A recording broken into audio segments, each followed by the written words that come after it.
Halo, selamat malam Bapak Ibu, kakak-kakak semua yang sudah join malam ini. Saya Pauline Pantau, psikolog klinis anak. Kali ini kita akan bahas tentang parenting ala ayah atau bapak atau papa.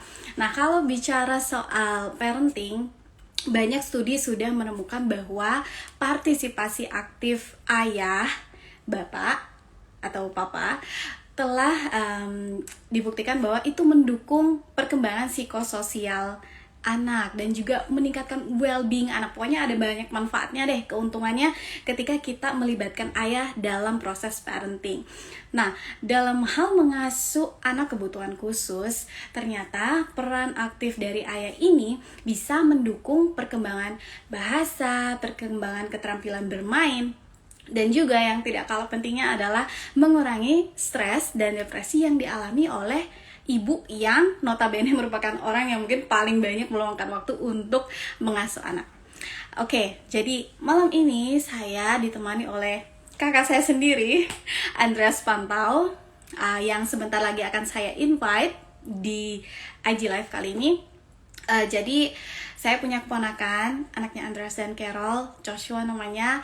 Joshua memiliki kondisi autisme, jadi dia ada dalam spektrum tersebut. Nah, malam ini kita akan coba bahas tanya-tanya gimana sih Andreas berperan, posisinya itu seperti apa kontribusinya dalam hal membesarkan anak dengan autisme.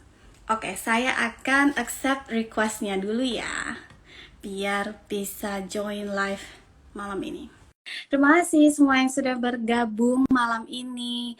Ada Angelina, Sarah, ada Leo, ada Bu Citra. Halo. Halo, testing Oke, Bang. selamat pagi ya kalau di sana ya. Iya, pagi. Iya, di sini selamat malam. Oke, jadi mungkin sedikit kenal-kenalan. Ini kakak kakak saya, kakak yang pertama, dia sekarang lagi ada di US. Jadi kelihatan masih pagi di sana. Halo semua. Kan dulu, silahkan memperkenalkan diri. Nama saya Andreas Pantau. Nah, saya sekarang ada di mobil karena barusan ini ngedrop anak saya Joshua yang 5 tahunan, 5,5 tahun di preschool dia ya. Jadi saya dan istri ada di US 4 bulan. Nanti akhir Juli kembali lagi ke Indonesia karena Joshua juga schoolnya akan mulai Agustus ya. Oke, oke. Jadi kalau kalau di Amerika sana udah face to face gitu ya sekolahnya ya. Oh iya, jadi tergantung dari negara bagian dan tergantung dari kotanya. Pada umumnya sudah face to face on-site semua bagi orang tua yang mau kirim anaknya untuk ke sekolah. Oke, wah, wah itu luar biasa sekali. Saya yakin pasti beberapa orang tua di sini jealous ya dengan itu. Oke, ini udah ada yang komen dari Kak Sarah. Thank you. By the way, saya shadow teachernya anak autism loh. Dan betul sangat-sangat struggle kliennya seorang ayah harus memahami betul si anak, betul. Oke, struggle-nya gimana mungkin nanti Kak Sarah bisa share juga, nanti Andreas juga akan share. Oke, ya perkenalannya segitu aja ya. Kita langsung karena pasti kalau bicara soal menangani membesarkan anak tuh it's like a never ending story. Betul, So that's kita right. mau dengar dari Andreas, terserah mau mulai dari mana. Maybe you can start with the beginning. Like gimana sih pertama kali the word autism itu muncul? Iya, jadi pertama kali the word autisme muncul di dalam pikiran saya dan keluarga saya tidak akan pernah melupakan, yaitu Desember tahun 2017. Nah, waktu itu memang Joshua dievaluasi oleh dokter anak spesialis early childhood development. Jadi uh, atas rekomendasi 2 bulan sebelumnya. Jadi Joshua waktu itu sudah umur 2 tahun 3 bulan ya. Nah, waktu Joshua umur 2 tahun, kami check up regular annual check up untuk Joshua. Dan Mm. di situ ada pertanyaan yang dokter anaknya mengatakan, ini kok ada tanda-tanda, harus kelihatannya dicek lagi oleh yang spesialis early childhood development. Kamu mau nggak?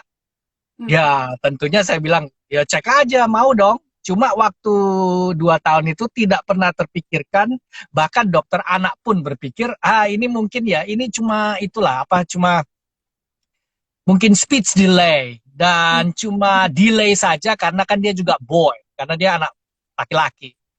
Nah, Mm. pertama kali mungkin kita berpikir dia ini ada di spektrum autisme, waktu itu saya juga nggak mikir ya. Mm. Juli 2017, karena dia speech delay, lalu dia kalau diajak ngomong juga tidak tatap-tatapan muka.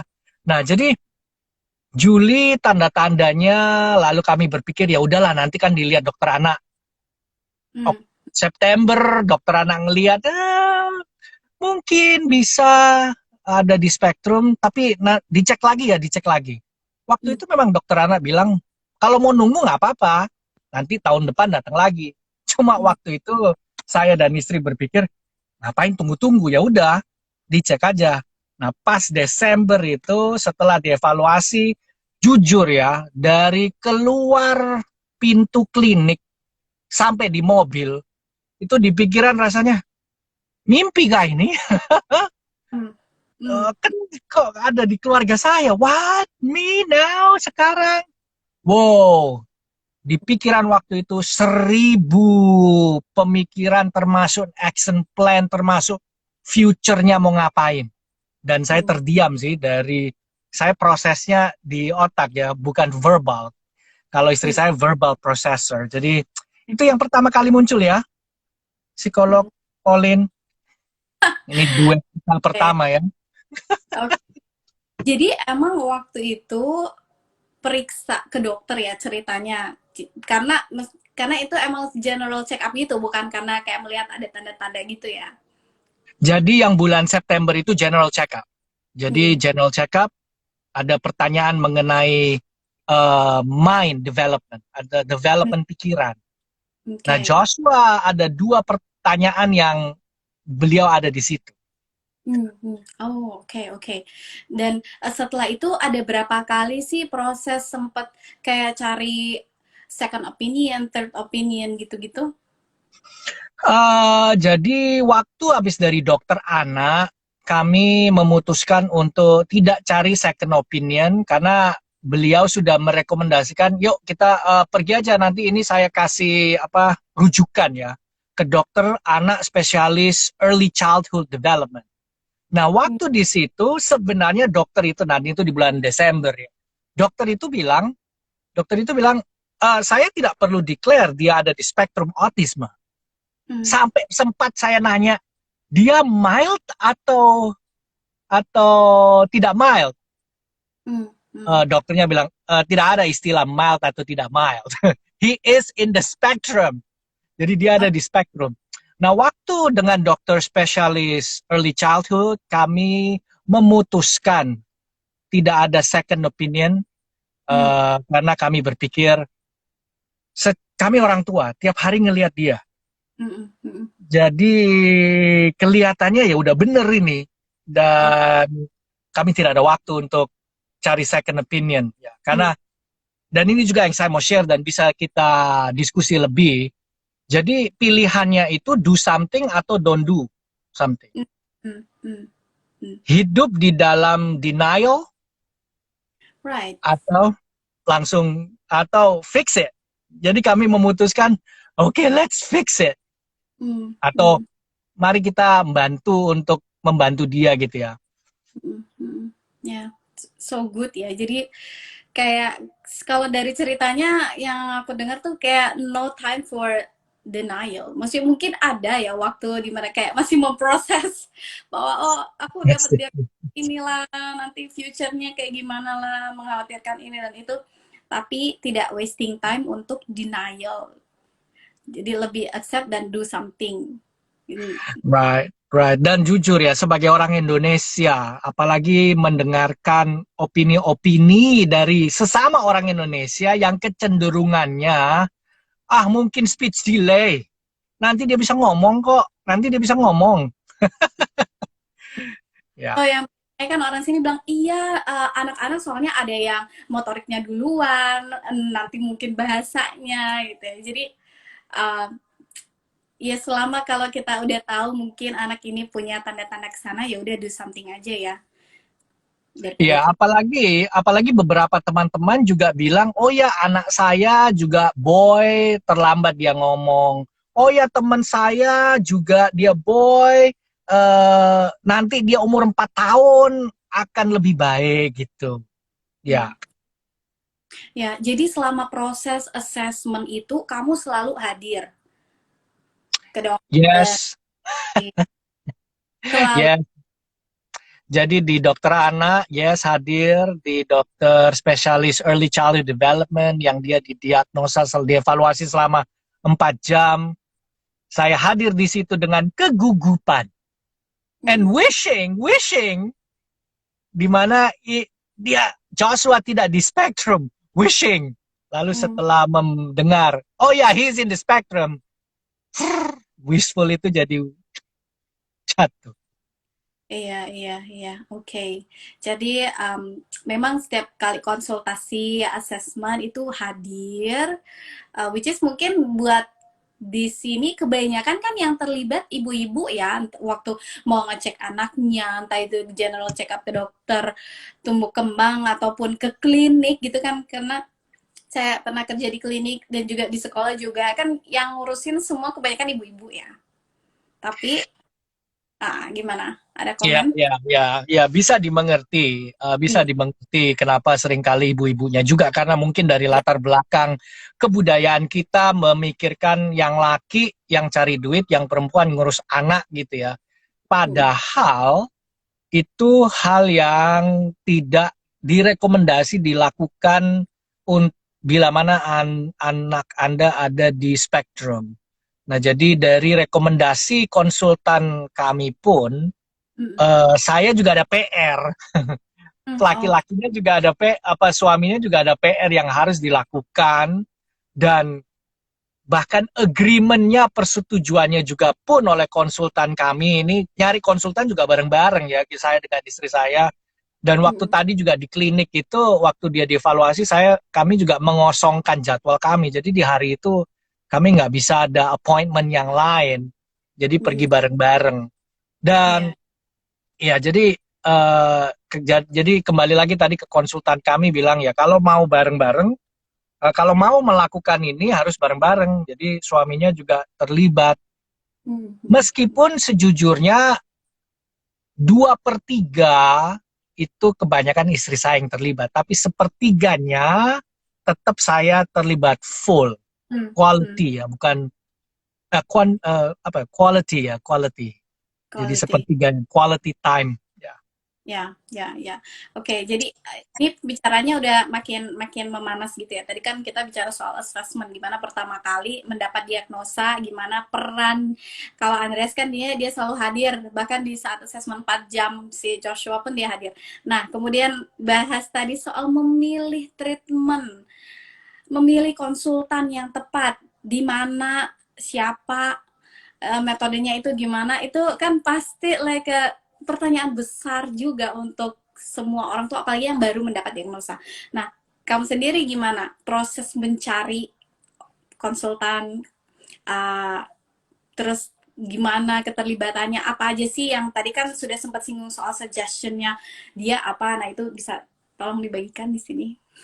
Ya, jadi memang em, ini saya juga dari sudut pandang suami ya. Jadi apa yang saya lakukan? Saya bukan tipe orang yang suka googling. Malah saya googling karena saya takut ngelihat hasilnya.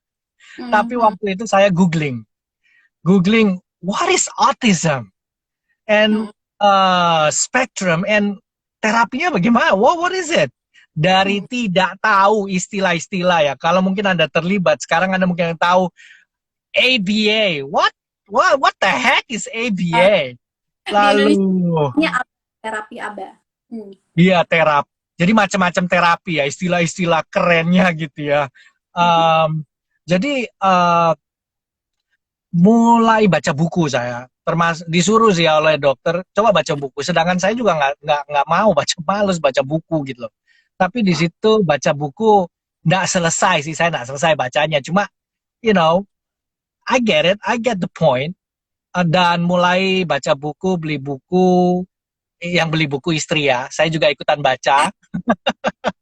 Um, Lalu kebanyakan waktu memang istri yang googling, search di daerah kita, tempat terapi mana yang kita bisa coba.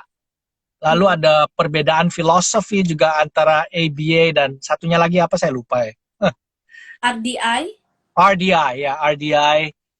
You know, what's out there, review dari dua ini, dan jujur ya Bapak Ibu, confusing karena overloaded information, kebanyakan informasi. Makanya kita harus melihat kembali kepada anak kita apa yang dibutuhkan. Nah, jadi memang kami sempat pergi ke klinik ABA untuk explore lebih dan tanya lebih, dan kami sebenarnya tahu yang mana kami ingin melakukan ini juga di Indonesia. Jadi, dan masalahnya waktu itu selama 1 tahun skenario kehidupan kami susah karena biasanya anak itu kalau udah harus dimasukkan terapi itu langsung kurikulumnya 2 tahun gitu ya. Oh, and by the way, saya memutuskan juga untuk terlibat untuk let's fix this, karena masa umur 2-5 tahun is the golden years. Golden years untuk let's do something, mari kita lakukan sesuatu untuk anak kita gitu. Nah, jadi kami ngelihat pro dan kontra ABA dan RDI. Jadi kami melakukan, dan sambil nunggu kami masuk di klinik, sambil nunggu terapinya ini, ya saya dan istri gantian melakukannya. Gantian melakukannya. Jadi kami tidak jujur ya, kami nggak ada konsultan sampai setahun setelah didiagnosa. Lalu tempat terapi juga mau kami ada di situ selama 2 tahun, sedangkan skenario kehidupan kami tidak ada di situ, tidak bisa di situ. Jadi kebanyakan waktu saya dan istri lah yang melakukan RDI, ABA ya, dari bahan yang sudah kami beli ya. Oke, pause dulu sebelum lanjut. Jadi mungkin saya jelasin dulu ya, maksudnya ABA, RDI. Jadi Bapak Ibu, kakak-kakak semua yang sudah join di sini, apalagi orang tua pasti udah tahu ya, ada banyak banget pilihan treatment untuk anak dengan autisme. Yang paling populer itu ABA, atau orang Indonesia sering bilang itu Applied Behavior Analysis. Itu yang paling lama, paling banyak di research. Ya, research-nya juga yang menunjukkan dia efektif maupun yang tidak efektif ya. Kemudian RDI tadi Andreas bilang, RDI itu relationship ya, intervention. Jadi ya itu silahkan Google sendiri ya detailnya gimana, tapi Andres tadi memilih antara 2 pilihan itu. Nah, terapi yang lain yang famous juga tuh kayak terapi sensori integrasi, terapi okupasi, speech terapi, terapi wicara, ada juga ESDM, Early Denver Model, floor time, banyak banget. Nah, anyway itu cuma sekilas info. Oke, go ahead, silahkan lanjut, gimana? Oh ya, dan terima kasih sudah mengingatkannya yang tadi semua terapi itu. Dalam 1 tahun pertama, kami beli bahannya, kami tahu, baca, dan kami lakukan sendiri. Jadi kayak floor therapy, and Joshua was in speech therapy, which is very helpful selama 6 bulan gitu ya, di speech therapy, very helpful. Nah, jadi selama 1 tahun itu, we kind of did everything. Little Ya, by ya. little did everything ya. Dan itu waktu dia umur berapa? Waktu dia umur 2,5 tahun ketiga. Dua Ya, we setengah. were in ya. Skenario kami dan ini kami juga mau bilang skenario kami tidak skenario ideal gitu ya. Karena skenario ideal skenario ideal juga kalau di Amerika Serikat ya udah pokoknya kami pilih terapi yang mana kami masukkan di situ selama 2 tahun, 2 tahun. Nah, Oke, skenario kami tidak bisa begitu. Kami nggak bisa begitu, makanya kami harus melakukan sesuatu. oke, oke. Nah, menarik banget. Nah, tadi kan itu skenario di Amerika tuh kayaknya, wah ideal banget ya, ada banyak pilihan terapi, terus accessible gitu. Nah, bisa tolong diceritakan skenario di Indonesia gimana ya? Kan setelah itu ke Indonesia ya, mungkin mau berbagi dengan di sini. Oke, silakan. Baru nanti kita baca komennya. Jadi sekitaran bulan Juli 2018 kami mulai riset dan kami mulai melihat Mhm. klinik yang ada di Indonesia. Jadi kami Google dan waktu itu saya ke Indonesia juga dan saya datang ke dua tempat ABA therapy, ABA, uh, what is available, apa yang ada, dan tanya ini dan tanya itu. Nah, jadi untuk skenario di Indonesia juga kita prinsipnya adalah kita melihat apa yang available. Lalu kita Hmm, datengin, telepon dan datengin oke. dan kita tebal apa istilahnya tahu malu tetapi pokoknya tebal pipi deh demi anak saya. Jadi Oke. kapan saya bisa hubungin, kapan saya bisa datang, ngelihat kliniknya bagaimana, interaksi dengan staffnya. Kami datang ke dua tempat waktu itu, lalu tanya-tanya kemungkinan ini, kemungkinan itu sebelum Joshua dievaluasi oleh salah satunya gitu ya. Baik. Dan akhirnya kami ketemu 1 tahun kemudian dengan konsultan yang kami waktu ketemu itu kelihatannya ini yang cocok untuk Joshua untuk saat ini, untuk keadaan kami juga. Ya, Mhm, oke. Berarti itu kan 1 tahun kemudian. Berarti selama itu, selama masa pencarian itu ngapain gitu? Masih dia kan belum diincludekan ke salah satu terapi ya. Jadi yang dilakukan tuh apa? jadi yang dilakukan kami mengikut ya tadi resource yang kami beli. Jadi kalau Hmm. kami melakukan juga yang Denver model. Jadi kami ya orang tua melakukan sendiri. Jadi termasuk saya dapat giliran. Andre oleh istri saya, giliran kamu sekarang contoh Ah, ya floor time gitu ya main dengan Joshua. Jadi mm, uh, termasuk saya juga harus cara ngomong saya harus slow, saya main dengan dia main-main apa kayak bukan sandiwara gitu, role role play, ya main pretend role play. play, Kenapa? pretend play ya. Pretend play.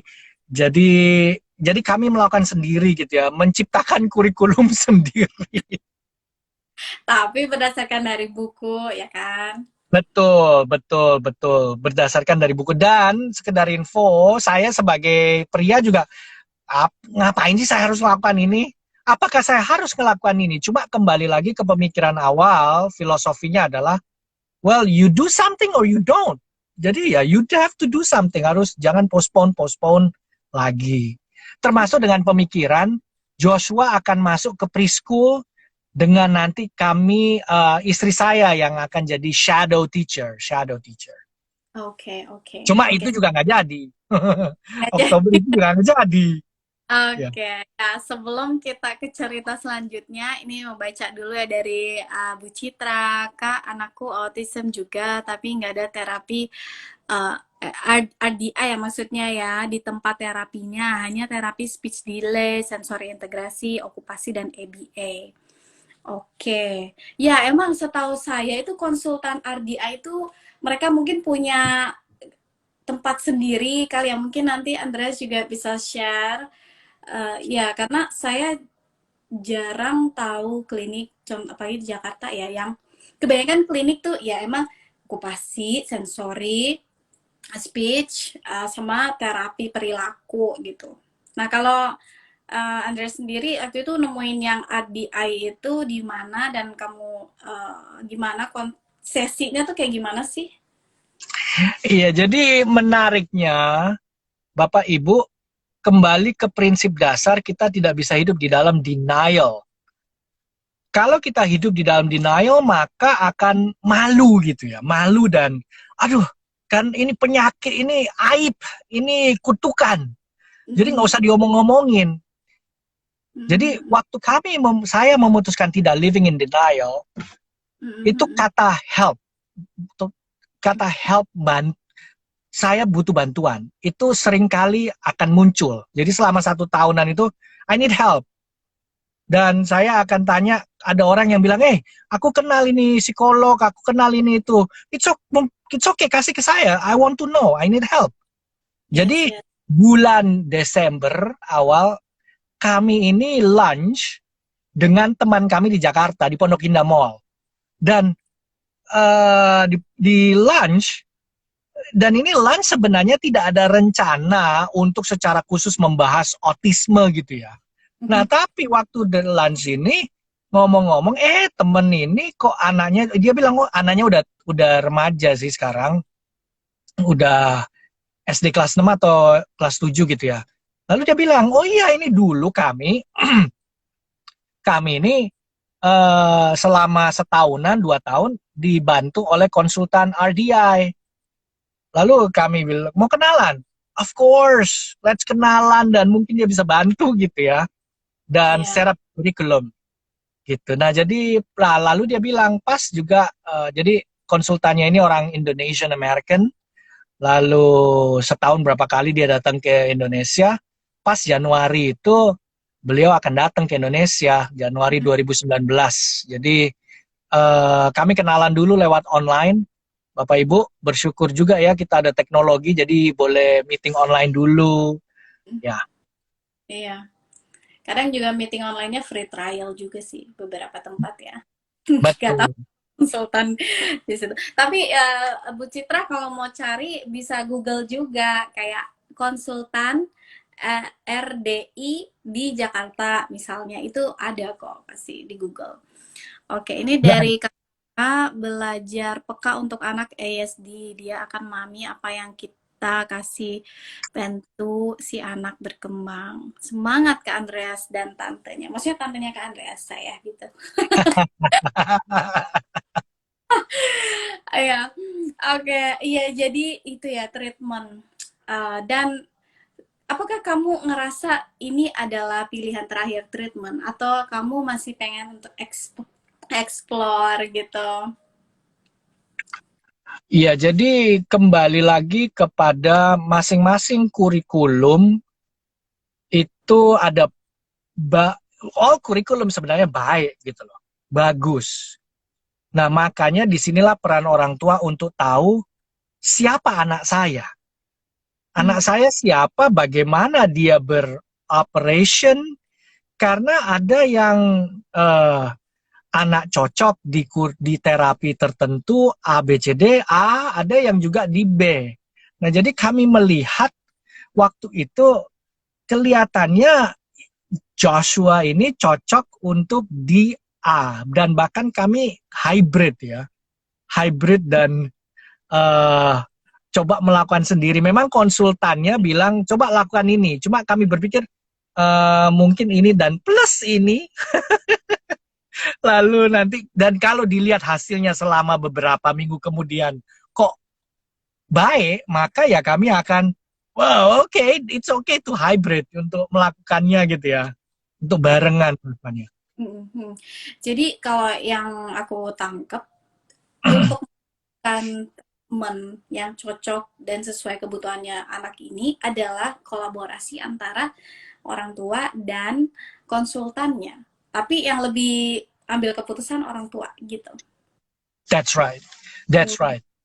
Termasuk juga ya Bapak Ibu, saya bersyukur secara tidak direncanakan juga, jadi bolanya itu guling Jadi setelah kami makan siang dengan teman kami di Pondok Indah, kenalan dengan konsultan RDI, lalu kami juga mau menaruh anak kami di sekolah, sekolah biasa gitu ya, bukan Hmm. SL sekolah, bukan sekolah luar. Jadi lalu dia rekomendasikan juga sekolah ini yang mengakomodir. Jadi kami juga menriset sekolah yang mengakomodir Oke. anak di spektrum. Dan kami ketemu satu sekolah yang bisa mengakomodir Joshua, kami interaksi dengan ownernya dan kepala sekolahnya, dan mereka tahu apa yang ada terjadi di dalam Joshua. Hmm.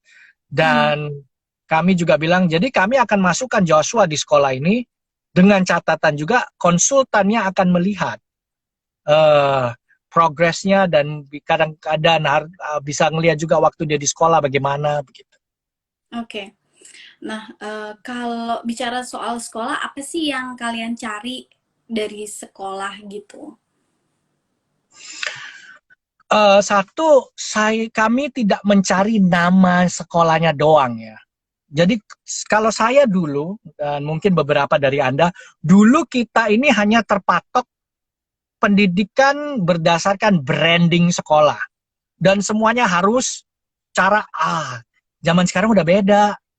Dan bersyukurnya di Indonesia juga pendidikan zaman sekarang udah ada pengakuannya dari berbagai macam sektor ya. Jadi kalau dulu yang ideal adalah SMA jurusan IPA, karena kalau Anda mungkin tidak bisa ngapal ya Anda dapat jurusan lain. Jadi Hmm. berdasarkan akademis saja gitu ya. Padahal itu yang tidak benar. Jadi kami melihat sekolah mana yang bisa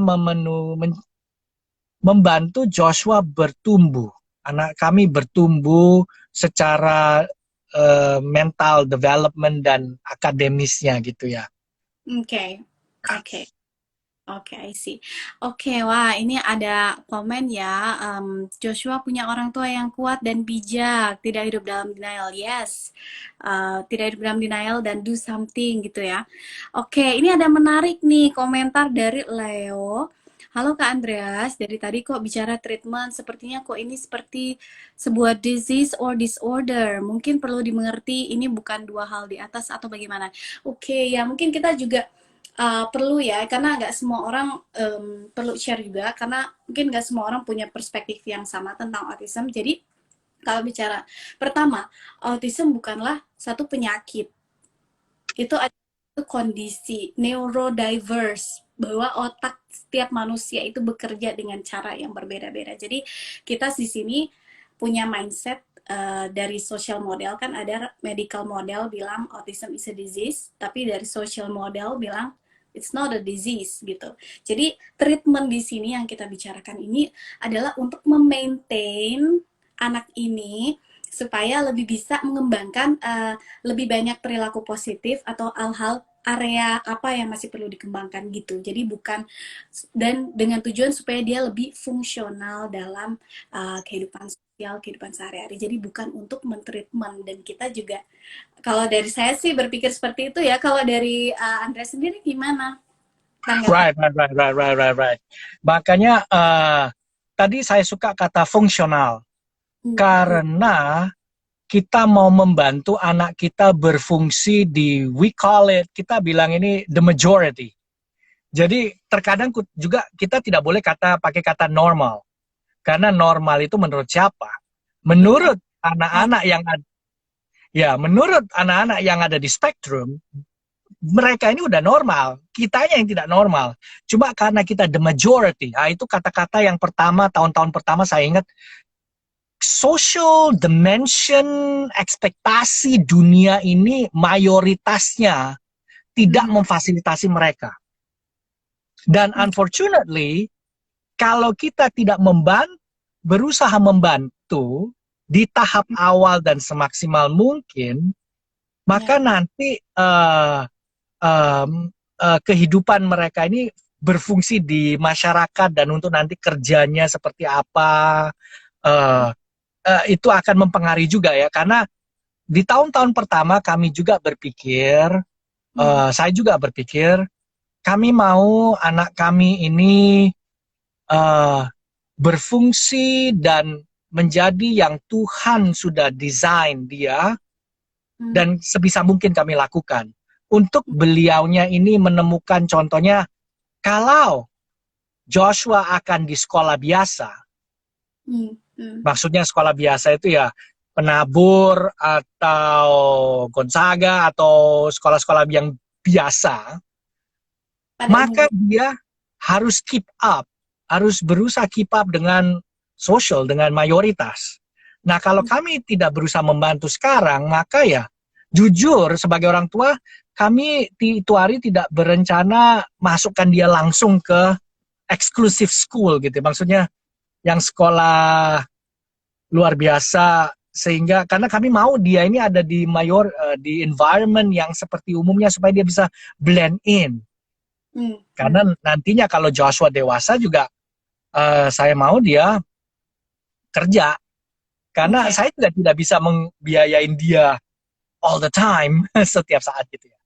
Oke, jadi dan mungkin perlu diklarifikasi juga, maksudnya maksud untuk blend in itu bukan sebagai bentuk denial gitu kan ya, tapi supaya ya mumpung dia punya skill yang dan punya kapasitas untuk dikembangkan dan kita tahu dia social skillnya masih bisa dikembangkan, ya kita boost dan improve itu gitu ya.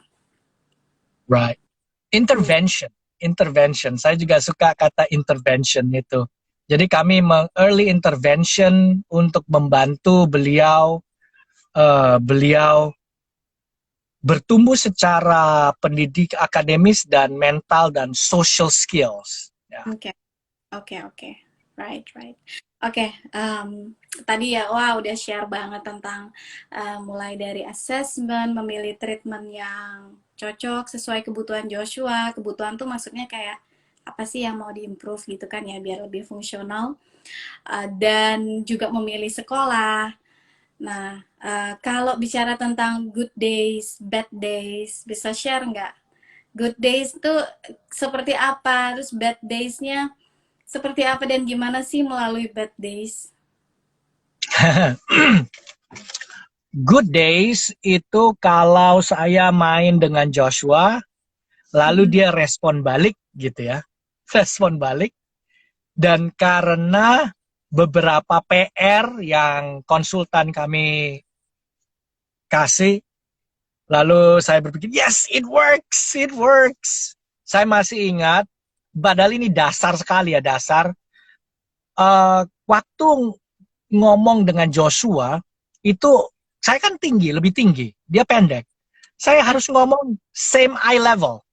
Same yes. eye level. Dan itu bagi saya tiring ya, capek same eye level. Tapi ada Mhm. tujuannya kenapa, same eye level supaya untuk engagement. Engagement. Jadi waktu sekarang Joshua sudah lebih engage dan itu membuat saya, that's a good day. Ya, Mhm. good day. Yes, it works. Mhm. Bad days itu kalau eh, maju 2 langkah tiba-tiba mundur 1 langkah. Itu kayak, oh no, we have to repeat this again.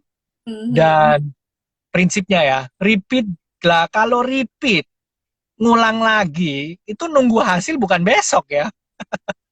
Ya. Nunggu hasilnya bisa 2 minggu, 4 minggu kemudian, you know, Mhm. contoh.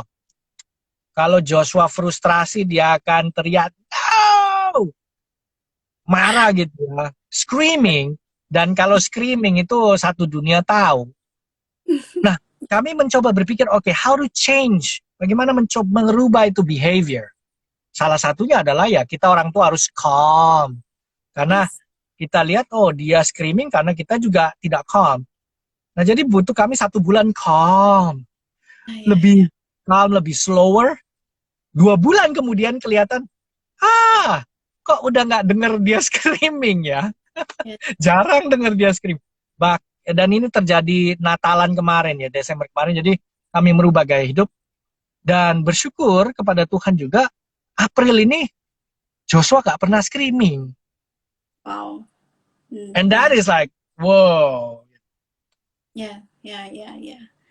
Oke, wow. Jadi kalau tadi kita bisa nangkep ada tag itu, teknik-teknik ya. Jadi mengapa mungkin salah satu alasan kenapa anak tuh tidak calm adalah karena orang tuanya sendiri tidak kalem gitu ya. Jadi orang tuanya intens gitu, mungkin ada masalah kerjaan lah atau lagi ada masalah lain. Terus anak secara tidak langsung dia observe modeling gitu. Bisa jadi salah satunya ya, bisa jadi faktor lain juga. Jadi salah satu yang menurut pengalamannya Andreas ini untuk mengurangi screaming teriaknya adalah orang tuanya sendiri yang calm, dan itu tidak kelihatan besoknya, tapi harus dalam jangka waktu tertentu gitu ya, konsisten menerapkan trik tersebut, strategi penanganan perilaku tersebut, baru kelihatan. Jadi nggak jangan berharap dalam semalam perilaku anak akan berubah gitu ya, harus konsisten hingga bisa. Ya, dan salah satu yang saya lakukan untuk membuat saya dan istri lebih calm, maksudnya lebih tenang.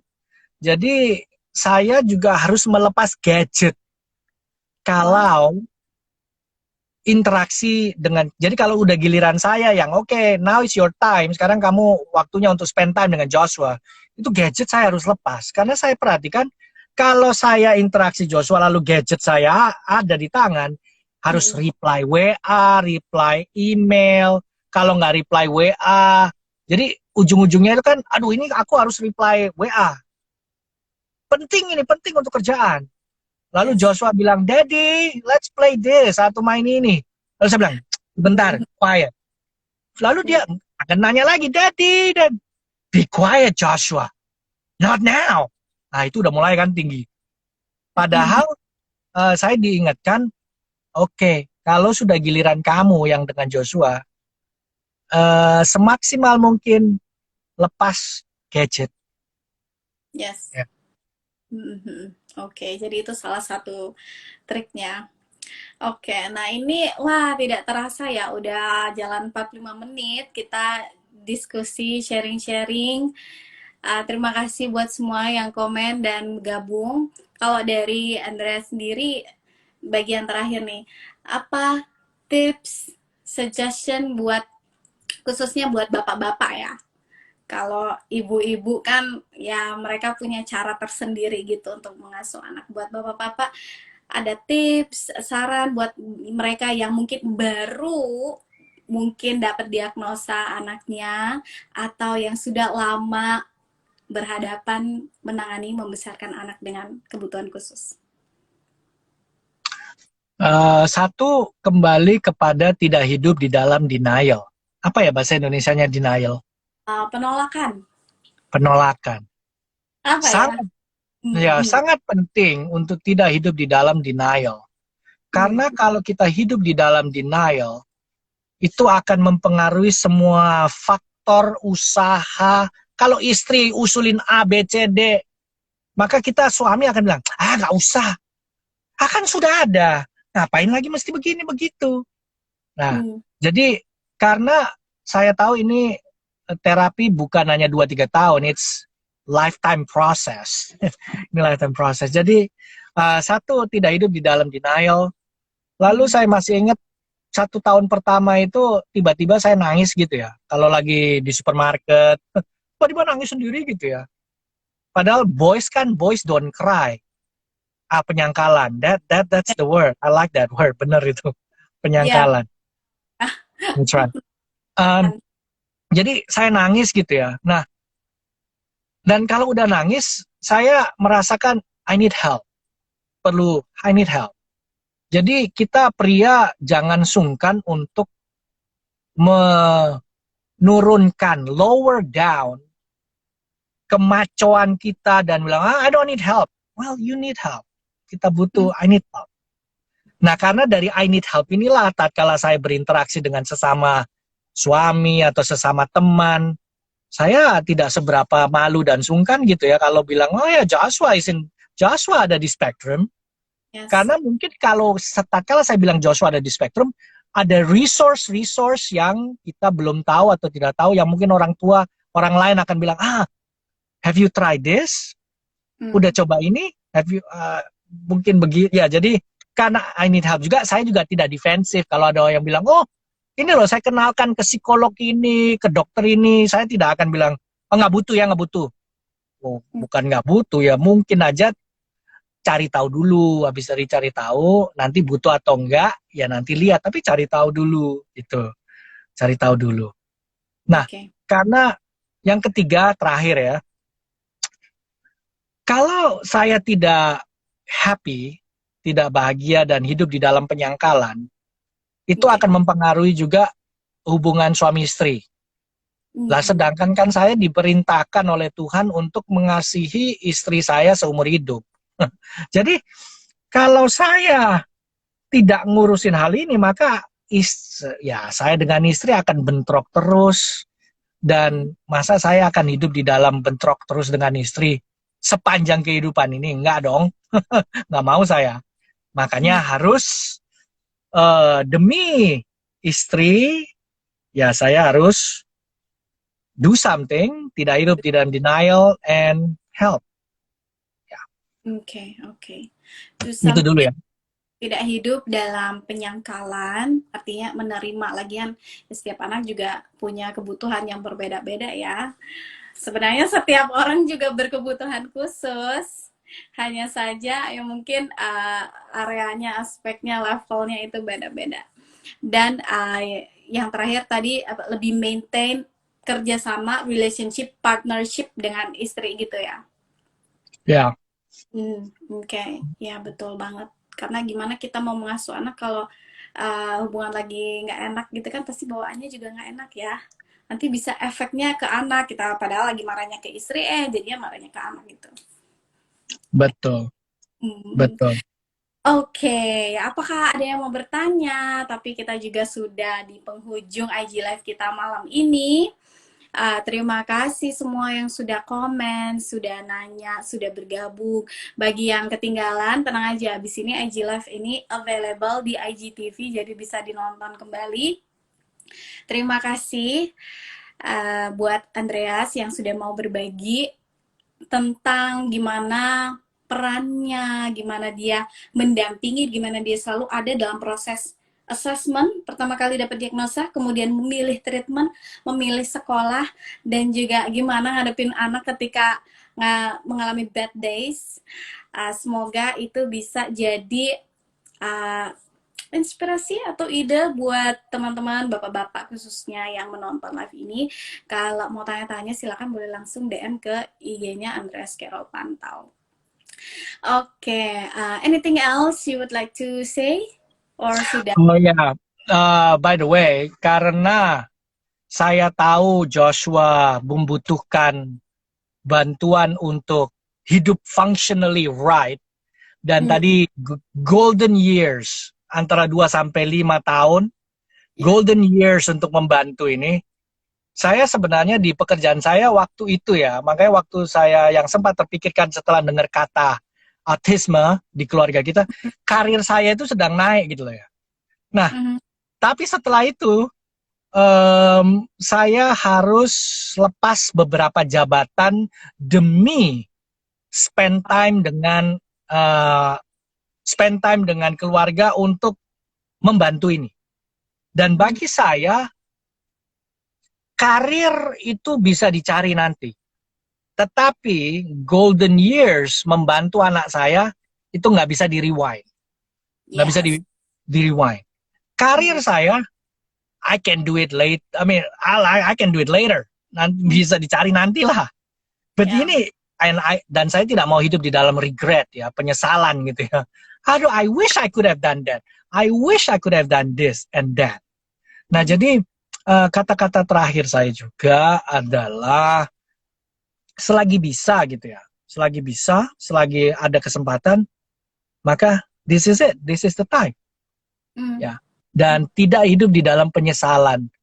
Ya. Jadi saya, anak saya yang pertama Abigail, umur 13 tahun dia sekarang, dan Joshua 5 tahun. Bagi saya, saya menghabiskan cukup banyak waktu ya dengan mereka, dan tidak ada regret untuk, aduh, kok dulu nggak melakukan ini gitu ya dengan mereka. Mhm. Mhm. Ya, so good. Oke, thank you so much buat yang mau tanya-tanya lebih lanjut, mungkin bapak-bapak sesama sesama laki-laki kan lebih enak ngobrolnya, silakan DM aja ke Andreas. Terima kasih buat semuanya. Ini akhir dari IG Live kita malam ini. Stay safe and healthy semuanya. Uh, Nantikan update-update yang selanjutnya. Tapi yang lebih penting sekarang adalah semoga kita menikmati weekend kita. Oke, oke semuanya. Terima kasih. Saya akan mengakhiri live ini. Thank you Andreas. Thank you everyone. Have a wonderful weekend. You too. Oke.